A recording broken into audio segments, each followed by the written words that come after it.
శాతం మంది sitting ఎంపీలపై criminal కేసులు పెండింగ్. అందులో కొన్ని కేసులు అయితే 30 ఏళ్లకు పైగా కూడా కొనసాగుతూనే ఉన్నాయి. అలాగే ఇందాక స్టాటిస్టిక్స్ వారు చెప్పినట్టు ఢిల్లీ అసెంబ్లీకి ఎన్నికైన వాళ్ళు 44% మంది, మహారాష్ట్ర అసెంబ్లీకి ఎన్నికైన వాళ్ళు 60% మంది మీద ఏవైన క్రిమినల్ కేసులు కూడా ఉన్నాయి. నారాయణమూర్తి గారు, అంటే నేను సేమ్ క్వశ్చన్ విద్యాసాగర్ గారికి అడిగింది మిమ్మల్ని అడుగుతున్నా. ఎంత దారుణమైన క్రిమినల్ కేసులు ఉన్న వాళ్ళు తప్ప మనకి టికెట్లు ఇవ్వడానికో సీట్లు ఇవ్వడానికో పార్టీలకి మరొక నేతలే దొరకట్లేదా నారాయణమూర్తి గారు? నమస్కారం. దానిలోనూ అతనికి మీకు కూడా ప్రేక్షకులకి యాక్చువల్గా ఇప్పుడు రాజకీయ పార్టీలు అనుకుంటే చేయాలనుకుంటే తప్పనిసరిగా అదేమీ అసాధ్యమైన పనేమి కాదు. అయితే మార్పు రావాలి. దాంట్లోనూ దీంట్లో ఒక కోణంలో చూస్తే ఈ నేపథ్యం ఉన్నవాళ్ళు, అది రాజకీయం కానివ్వండి లేదంటే వ్యాపారం కానివ్వండి, దాంట్లో వ్యాపారంలో ముందుకెళ్లే ప్రక్రియలోనో లేదంటే వాళ్ళ రాజకీయంగా ముందుకెళ్లే ప్రక్రియలో భాగంగా కూడా ఇవి భాగమైపోవడం చాలా దురదృష్టకరం. ఏ పార్టీ అయినా కానీ వీటి మీద కొంత మంచి లైన్ తీసుకొని క్రమశిక్షణయుతంగా ఉండేటట్టుగా రూల్స్ ఫామ్ చేసుకొని దాన్ని ఫాలో అవుతూ చేస్తే చాలా బాగుంటుంది.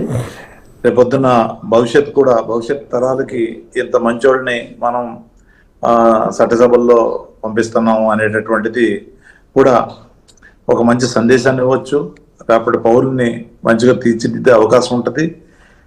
మంచి అవకాశాలు కల్పించే మంచి దేశాన్ని నిర్మించే భాగంలో కూడా ఇవన్నీ ఉపయోగపడతాయని నేను కానీ రియాలిటీ దానికి భిన్నంగా ఉంది. అది సరే తెలుగు రాష్ట్రాల లేకపోతే మొత్తం సదరన్ స్టేట్సా లేకపోతే ఇందాక వారు చెప్పిన ఎగ్జాంపుల్స్ ఎక్కడి నుంచి నార్త్తో కంపేర్ చేసుకుంటే అదా దేశవ్యాప్తంగా ఇదే పరిస్థితి. అంటే ఇది తప్ప వేరే ఆప్షన్ లేదా అన్నట్టుగా అయిపోయింది. అంటే సుప్రీంకోర్టు ఆశ్చర్యపడిపోయింది. శిక్ష పడిన వారిపై జీవితకాల నిషేధం విధించాలన్న పిటిషన్ దగ్గర మొదలయ్యి ఇప్పుడు ఇందాక వారు చెప్పినట్టుగా ఒక ప్రభుత్వోద్యోగి కనుక కాండక్ట్ సరిగా లేకపోతే అతను ఉద్యోగానికి పనికిరాడు, కానీ అతను మంత్రి అవ్వచ్చు.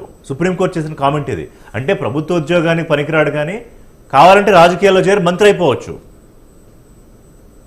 అదే చెప్తాను. మీరు అవకాశమే కల్పించినప్పుడు డెమోక్రసీ, మీరు అసలు పోటీ చేసే అవకాశం ఎలక్షన్ కమిషన్ కల్పించినప్పుడు, మన రాజ్యాంగం కల్పించినప్పుడు తప్పనిసరిగా దాన్ని వినియోగించుకోవడానికి ప్రయత్నిస్తారు.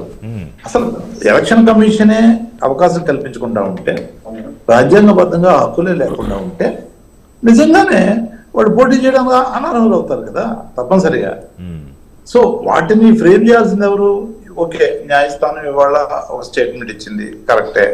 ఇంతకుముందు కూడా ఇదే స్టేట్మెంట్, ఇలాంటి స్టేట్మెంట్లు మనం చాలా చూసాం, మీరు కూడా వినే ఉంటారు. అవును, కానీ స్టేట్మెంట్లకే పరిమితం అవుతుంది కదా.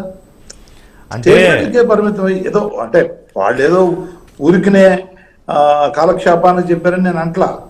అవును, వాళ్ళు మంచి ఉద్దేశంతోనే చెప్పుండొచ్చు, కానీ దాన్ని కన్స్ట్రక్టివ్ గా ముందుకు తీసుకెళ్లే కార్యక్రమంగా నాకు చేయగలిగితే దానికి రూల్స్ ఫ్రేమ్ చేయండి.